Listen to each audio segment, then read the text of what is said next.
আসসালামু আলাইকুম। আমরা আসলে রক্তের সম্পর্ক বলতে যেটা বুঝি, ভাই, বোন, বাবা, মা, হ্যাঁ, বা নিজের ছেলে, নিজের মেয়ে, এগুলোই তো আমাদের রক্তের সম্পর্ক। বউ কিন্তু রক্তের সম্পর্ক না। বউ হলো আপনার মানে আপনার লাইফ লাইফ রিলেটেড একটা সম্পর্ক আর কি। তো আমরা আসলে ভাই বোন বা বাবা মার সাবজেক্ট আলাদা। ভাই বোনদেরকে যে আমরা আসলে নিজের ব্লাড ব্লাডের তো তারা, তো আমরা আসলে যাদেরকে রক্ত সম্পর্ক যেটা আমরা আসলে মনে করি, এটা মনে পর্যন্তই থাকে, এটা আসলে এর পরে আর থাকে না। যেমন আপনি এক জিনিস দেখবেন যে ভাই বোনের সাথে যে একটা গুড সম্পর্ক, এটা আসলে ফ্যামিলিতে যখন আমরা একসাথে থাকি তখন কিছুটা থাকে।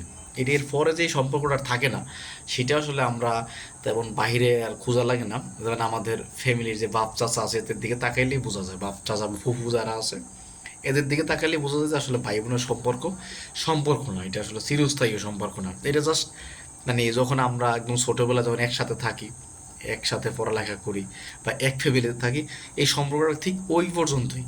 এরপরে হয়তো খুব একদম খুব রেয়ার এবং খুব অল্প সংখ্যক ফ্যামিলিতে আছে যেটা হলো অল্প কিছুদিন দীর্ঘদিন থাকে আর কি এই সম্পর্কটা। তাও কি মুখে মুখে, অন্তরে অন্তরে থাকে না। তো আপনি দেখা যাচ্ছে যে যদি আমাদের বাপ চাচা বা ফুবু টুবু যারা আছে, এদের যদি আমরা তাকাই তাহলে আমরা আসলে আসলে সরাসরি দেখতে পারি যে ভাই বোনের সম্পর্ক আসলে কখনই ওরকম গভীর সম্পর্ক না। ভাই বোনের সম্পর্ক কখনো আসলে মানে ব্লাডের সম্পর্কটা মুখে মুখে রিয়েলি না, প্র্যাকটিক্যালি না।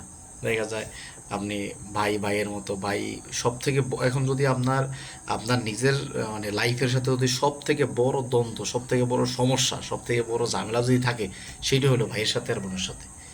এরকম ঝামেলা আপনার দুনিয়াতে আর কারোর সাথে আপনার থাকবে না, থাকেও না বিশেষ করে। তো সেটাই বলতে চাচ্ছিলাম যে আসলে মানে ভাই বোনের সম্পর্কটা যতদিন পর্যন্ত আপনি এক ফ্যামিলিতে আসেন, একসাথে আসেন, এই পর্যন্ত ঠিক আছে।